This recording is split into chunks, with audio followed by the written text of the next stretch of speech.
It's B. Cameron Gain from the New Stack, and I'm here today at KubeCon+CloudNativeCon in Barcelona with Alex Williams, founder and editor-in-chief of the New Stack. We're here today also as our guest with some of Kubernetes creators, original creators, and they are here. They include Tim Hockin from Google, Craig McLuckie from VMware, and Gabe Monroy from Microsoft. Thanks very much for joining us today. And it's been 5 years. I mean, it's hard to believe, or almost 5 years, depending on when you define or determine the date. And taking a step back, where are we, and what are some of the main lessons you've learned during the past 5 years?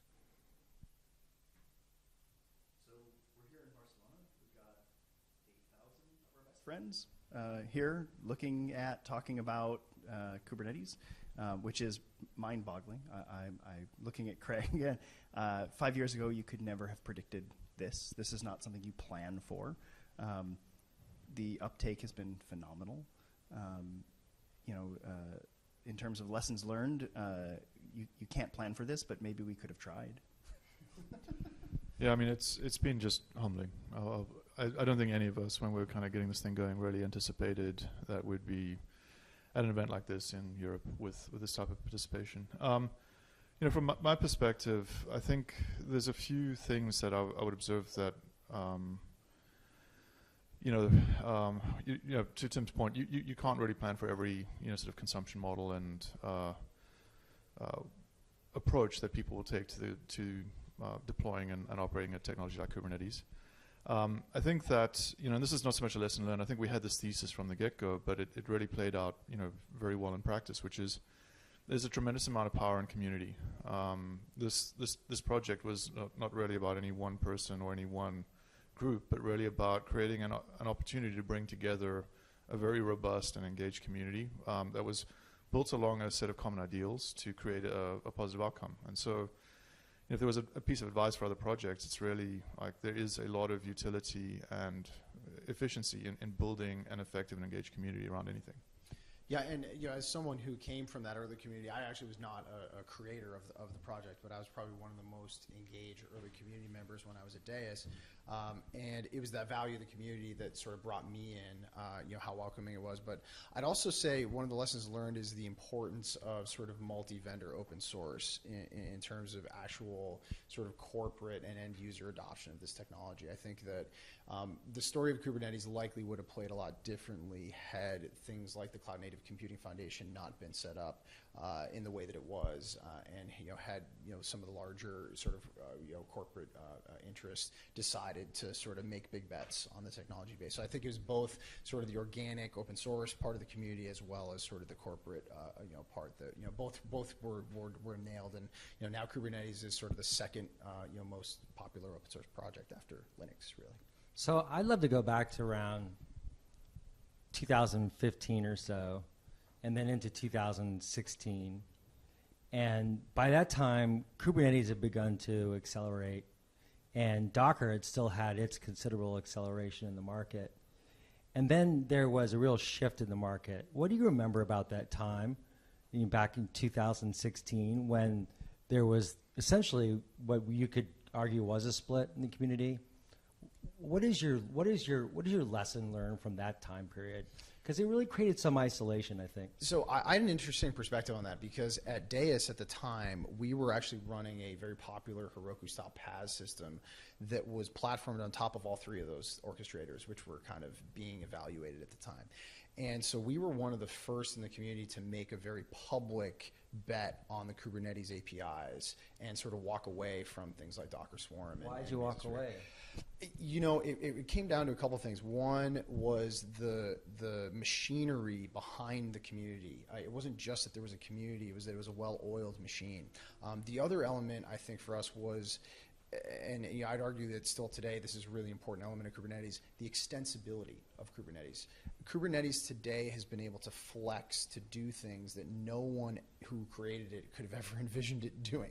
And I think we were starting to see that as sort of a platform builder on top of Kubernetes, and that really just swung the pendulum dramatically in that direction. I don't think we were alone in that.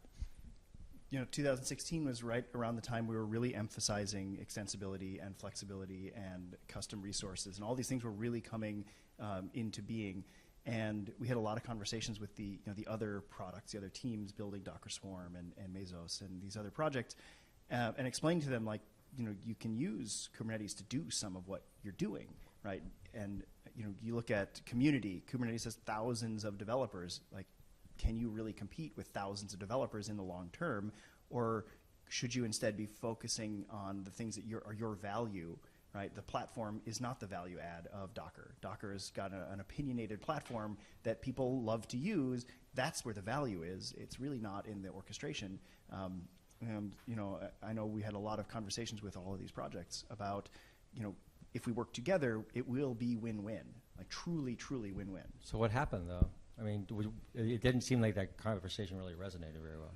Well, I think there were two competing views here, and you could look through a different lens, and either one has veracity. Either one is good.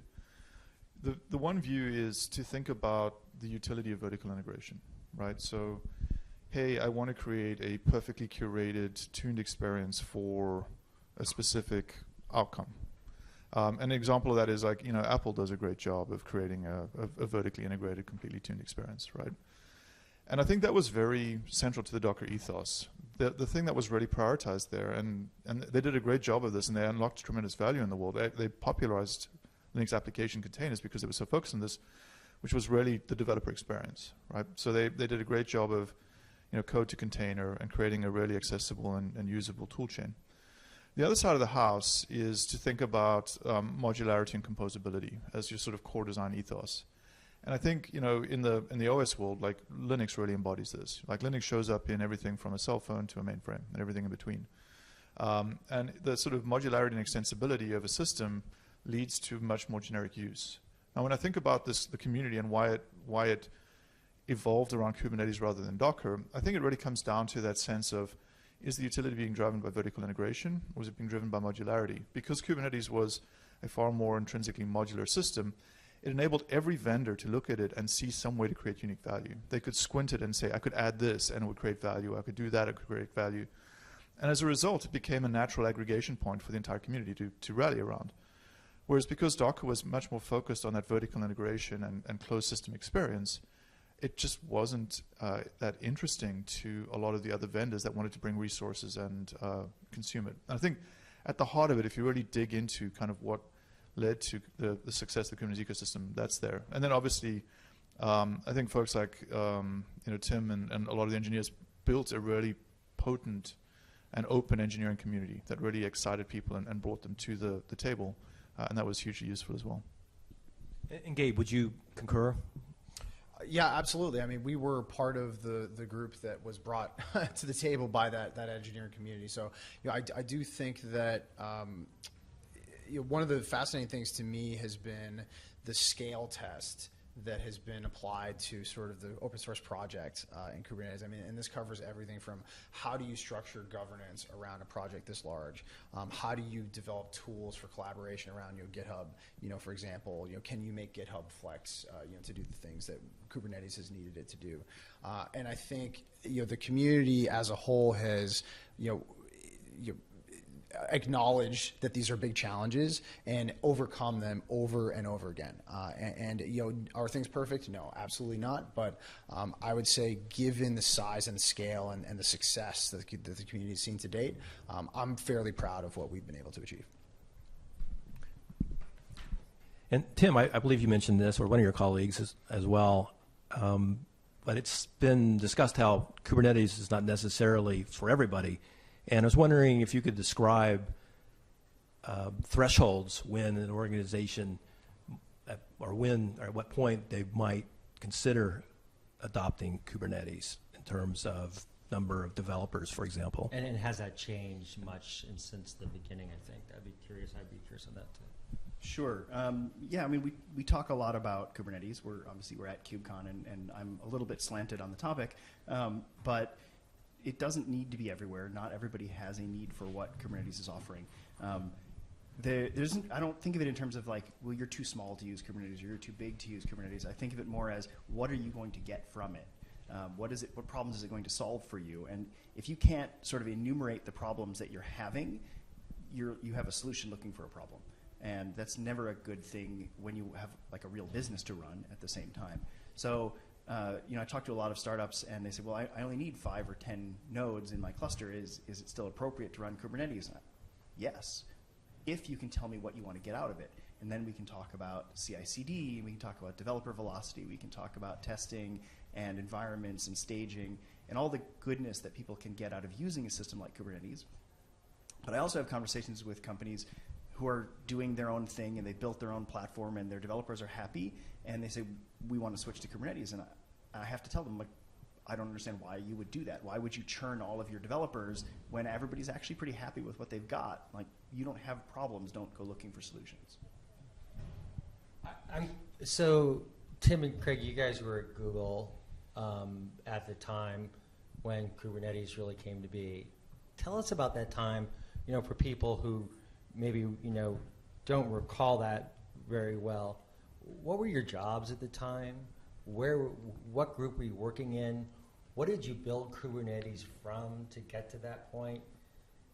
I'm just curious about that, the historical perspective that people might be interested in knowing about. I mean, from my side, so my background, I was working at Google, and to sort of fully understand Kubernetes, from the Google lens, there was an incredibly powerful kind of union that happened. On the one side of the house, you had the Google Cloud Platform team. These were the folks that were chartered with building out Google's cloud portfolio. On the other side of the house, you had the Borg team. These are the folks that were chartered with running the infrastructure that powers the entirety of Google, right? I think, as with many things in Kubernetes, a lot of the early potency of the project was through the fusion that these two groups brought. On the cloud side of the house, we had technologies that we were able to bring to end users, and customers understood that segment. And on the Borg side of the house, these were people that really understood distributed systems development, right, at epic scale. And so, from my lens, I worked with my buddy Joe to build out Google Compute Engine, the infrastructure service offering. And we basically it was too little too late. Amazon had, from my perspective at least, achieved what I consider to be escape velocity in terms of just rallying a vendor ecosystem around a technology. And we knew that the only practical way to really drive the relevance of the compute platform we'd built was to introduce a significantly disruptive technology to the market and really look at the problem space quite differently. We didn't necessarily have to grab hold of and control this thing. What we really needed to do was just create a ubiquitous abstraction that we could run better than anyone else. And that really motivated, from our side of the house to start participating. And obviously, we met Tim, and I think, in isolation, the project would probably not have become what it was because we were able to tap into, the potency of the Borg team. Do you want to kind of? Sure. So at this point, I'd been at Google 10-ish years. And I was working in the Borg team, specifically focusing on the per node side of things, so what we call Borglet. And there was a big reorganization internally, and the cloud team and the infrastructure team were sort of smushed together, and we got smacked on the wrist and said, stop doing everything twice and talk to each other. And okay, I'd never really built products before. I'd always worked on infrastructure, and it's a very different development experience, right? Like, I'll ship it when it's done. And if you have a problem with it, here's my phone number, right? And I can go out to all my Google developers and say, you will rebuild your program at this change list number because there was a bug prior to this, and everybody will say, okay. And so that sort of control is what I was used to, and these guys came in and they said, well, we want to build product. Like, we have experience building product. We know customers. And okay, it's interesting. we had been working on this project called Let Me Contain That For You, which was an open source offering of our internal container technology. Like literally take our internal code out of Borg, refactor it a little bit, publish it. And the goal wasn't to compete with something like Docker. We didn't even know Docker when we started this thing. Like, Docker was not a thing. The goal was to influence discussions with like the Linux kernel and convince them that we weren't actually insane, that the requirements we were asking them made sense in the context of containerization. We weren't getting a whole lot of traction with that without having real viable demonstrations. So that's where we were working on. And the Docker thing happened, and everybody went off and took a look at Docker and kind of went, it's interesting. Didn't really apply to Google. Like, it wasn't going to help Google internally anything. But when we changed the conversation to, well, what if we were building Borg for everybody else, right? What if we could take Borg as a service and build that? Would that be exciting? We never did VMs inside Google. We just skipped that stage. We went straight to containers. And so all of the Google users had already realized the value of what we now talk about in Kubernetes, right? They were just used to it. It was just granted. Of course, you have automatic monitoring and logging and collection and sidecars and all of these things, and efficiency and isolation. And could we build that for everybody else? And that was such a exciting idea that we could go out and really, literally change the world, that I couldn't not be part of it. There was one observation. I don't know if you felt this, but there was so much kind of thought leadership and capabilities that were sort of homebrewed and baked, creating opportunity for folks to actually showcase what they learned in the community lens. It must have been highly motivating. I don't know.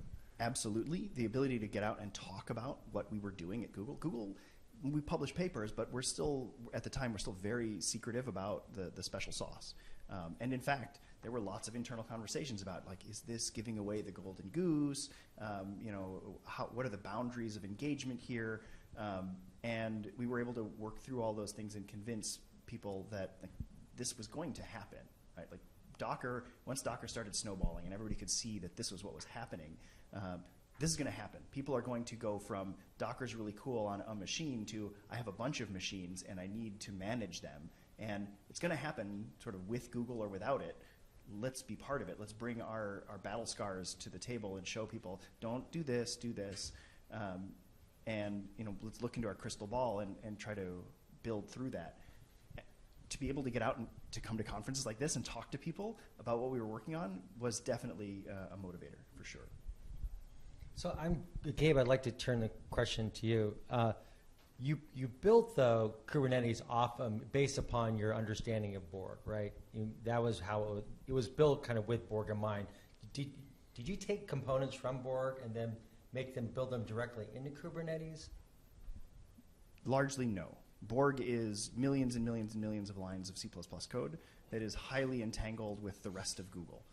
It is practically impossible to extract that literal code and use it somewhere else. Now, so it was built from scratch then? Borg was, or Kubernetes? Kubernetes. Yes, absolutely.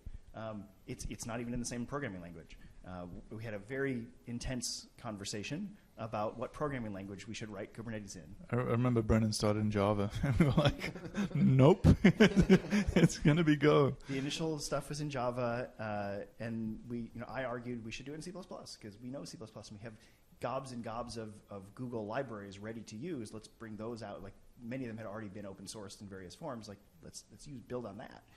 And in fact, I'd been working on the node agent for Omega, and we can just use this. Like, let's get permission to just open source this and call it the kubelet. Let's start with that. And I think it was Joe who made the most cogent argument. Like, C++ is not a great open source language. There's not a ton of great modern webby libraries for C++. We'd basically be doing it on our own. The barrier to entry is really high on C++ for new contributors. We really wanted to build a strong community. There's this Go language, and it's pretty cool, and it's pretty approachable, and why don't everybody just try to learn it? And we went off and we ran the Go tutorial, which takes about 2 hours. And at the end of 2 hours, I guess I know Go now. And yeah. So it's a quick question for Gabe. So when you first came into the project, you first saw it, did it feel like a Google product, or did it feel like a product for customers in the overall market? It felt like a well-run open source product. projects. I think it was evident that there were Google engineers swarming all over. I think at the time it was primarily Google engineers, but no one was really leading with like, we work for Google, therefore, I think the speed with which the community was able to, and sort of the maintainers were able to adopt the right tone and sort of pick up the nuance of open source, which by the way is hard. I mean, it's tricky to go from building software internally to all of a sudden, now you're in the open source dealing with, potentially aggressive comments on pull requests and things like this. And so it felt very friendly and very open. And I remember folks like Tim and Brendan in particular just spending inordinate amounts of time churning through like the PR and issue queue, putting in thoughtful comments and replies. And I would always think to myself, like, how much time and effort it must have taken the maintainers to actually go through it and do that. But what ended up happening was that would actually set the stage for sort of the culture of the project, and the fact that kind of behavior was expected. So as other folks would enter into the project, engineers on my team or elsewhere, we were sort of taking that same tone and that respectful tone and the thoughtfulness. And one of the other things that comes to mind is sort of how Kubernetes was able to pioneer things like pull requesting in documentation to describe a feature, so that we could have a discussion about what the feature would look like before any code was written on the feature. Right? I had never seen anything like that before, and that was just something that I think smart engineers had come up with, and I don't think it was any sense of what company they worked for. I don't think that was really part of it. If I can just add, I think, thank you. Those are very nice words. I think we brought some of the Google culture to this. Google is a very docs-heavy culture, very debate-heavy culture, where we like to argue about how things are going to look. And I think that works really well for infrastructure-y projects like this, where we can say, this is what I'm thinking, this is what it's going to look like, let's argue about it. And when we're done arguing about it, we will all smile and agree that this is what we're doing, and we will proceed. So it's like argue in the very best sense. Yes, as someone who, I'm now safely outside of the Google mantle, I can say this. I don't think this project would necessarily have been possible at any other company. A lot of the character of the community was really indexed on the character of Google itself. It's naturally incredibly collegial, supportive environment to work in. It's apolitical. It's very engineering heavy. Google is? Google is, yeah. I mean, engineering dominated. I think you'd argue maybe that's not so true as well. No, I mean, I'm just my perspective, having been on the project and worked there for 8 years. So, what I believe, and I've also worked at a lot of other companies, the character of Google carried forward into that community, and it became a very, a staple. Like when we started the project, we only had 7 engineers assigned to it full time, right? There were 27 Google engineers' fingerprints between the time when we announced the project and shipped it. It was a very collaborative, environment, and that character carried forwards into the community in a way that I think was, created a lot of sustenance. And I'm not saying that because I work at Google. Like I don't, right? But I think that was a very important part of the formation of the project. I had 2 questions actually. On a cultural level, you talked about how we all know that Google was highly secretive to a great extent, and at the same time, you had to make the case that, especially this platform, should become very open and be part of the open source community, et cetera. And so, at the same time, the second question is, was there after you decided to adopt Go as the programming language, was there an aha moment when you realized, or you were able to accomplish what you wanted to do, and how did that happen? And please be as specific as possible. Sure. So the last question first, because it's easier. I had an aha moment playing with Go when I had to write something that was, I remember very clearly, I had to write a program that was a UDP server, and I needed to do this for some test case or something. And it took me 8 lines of code to write a fully featured bidirectional UDP server. And I was like, this is amazing. in C, this would be the scaffolding to get to main, right? And then I'd have to go dig out my Stevens book and remember how to open a UDP socket. And it was just 8 lines of Go. It was so dead obvious that this was a good language for this sort of work. And that was, you said specifically, that was my very specific aha moment that sticks in my brain. I don't even remember the test case anymore, but it was UDP, because it's always UDP. To the other question, or the point, I guess, Google was really secretive about our infrastructure. And we published these papers, and a lot of them were sort of seminal in the industry, like MapReduce, right? And then we never followed up on them. And so we published MapReduce, and the world invented Hadoop, and then it became sort of a running joke, but not a joke, that when you come to Google and you're a Hadoop expert, we ask you to forget everything you know because we have something different. And it was it was an impact. Whenever somebody started at Google, it was 6 months of ramp up on an entirely new universe. And we didn't want to bring that into Kubernetes again. We didn't want to be hiring people who knew how to do an open source orchestration system and then say, yeah, well, forget everything you know. We're doing it differently. So we were very clear that this was a place where the Hadoop MapReduce split could happen again if we didn't participate and really commit to participating. I just have a quick question, if you don't mind. When I remember back at the TOC meeting at Open Source Leadership Summit, I think it was 2000, maybe the first one for the CNCF. The one where so this was the open source. This was in 20. It was 4 years back, 2015. We announced Kubernetes 1.0 and the formation of CNCF at the OS. Oh, so this one that was at OSCON. Sorry, OS Leadership Summit. Go ahead. Right, and there was a conscious decision not to focus on continuous delivery at the time, and I'm curious about that now. How do you think about that now? I mean, was continuous delivery just something was it the infrastructure need to be taken care of first necessarily, and then think about, because continuous delivery now has a much greater degree of importance in the community. I think Craig touched on this before, which is that Kubernetes' success is largely attributed to the fact that it did a really good job defining what it did well and what its scope and boundaries were, and it created space for the ecosystem to sort of build on top of that. And I think the conscious decision to not include tooling vertically integrated was key to that. That's great.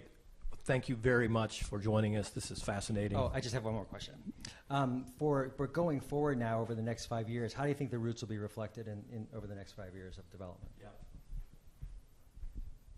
I hope that when we're here in 2024, maybe back in Barcelona, what we're talking about is not actually that different. I don't think that Kubernetes will be radically different. I think it will be more mature, it will be more stable, it will be more robust, it will handle more use cases more gracefully, but I don't think that it will be a fundamentally different thing than it is today.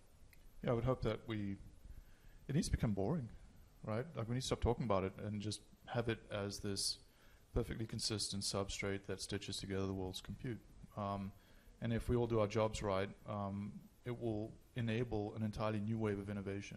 And the stuff that we'll be talking about will not be Kubernetes. It'll be the next generation distributed systems that are built on Kubernetes.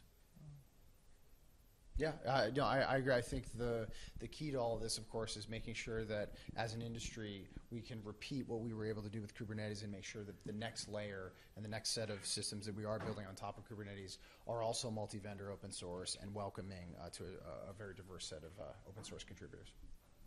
Great. That was the question I wanted to ask as well. Thanks for asking it. Great. Thank you very much. All right, Thank you. thanks.